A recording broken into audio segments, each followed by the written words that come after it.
Alors, maintenant, on va construire effectivement le symétrique des points A, B et C par rapport à mon axe D, qui est ici. Je ne l'ai pas noté D, mais on peut l'appeler D. Sans pliage et sans utiliser le quadrillage. Alors, on va avoir besoin d'une équerre et d'un compas.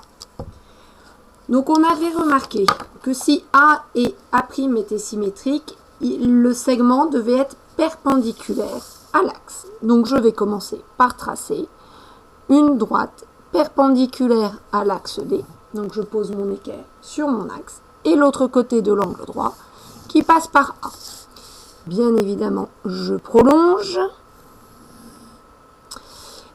Donc, premièrement, j'ai bien fait la perpendiculaire. Et ensuite, on avait remarqué que la distance entre A et l'axe était la même de l'autre côté, c'est-à-dire entre l'axe et le symétrique.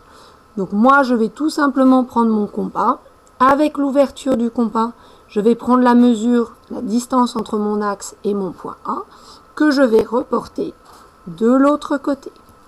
Et ainsi, j'ai trouvé A', le symétrique de A par rapport à l'axe D. J'ai pas eu besoin de plier et c'est terminé.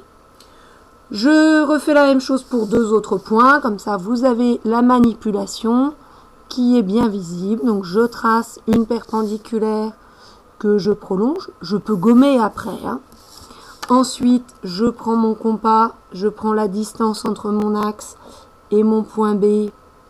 Je suis le plus précis possible et je place à l'intersection le point B', sont symétriques. On peut coder ou après gommer. L'objectif est bien sûr d'obtenir mes symétries.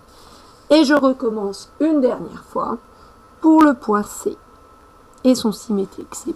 Je vérifie que je suis bien perpendiculaire. Je trace et je prolonge. Je reprends mon compas, je prends la distance entre mon axe et le point C, et ensuite je reporte. Ainsi, j'ai construit le symétrique de A, A', le symétrique de B, B', et le symétrique de C, C'. Alors, on pourrait effectivement faire une vérification, plier la feuille pour vérifier que c'est bien symétrique, mais il n'y a pas de souci, cette technique fonctionne. Je vous en présente une deuxième, dans une deuxième petite vidéo. Vous choisissez ensuite la méthode qui vous convient le mieux.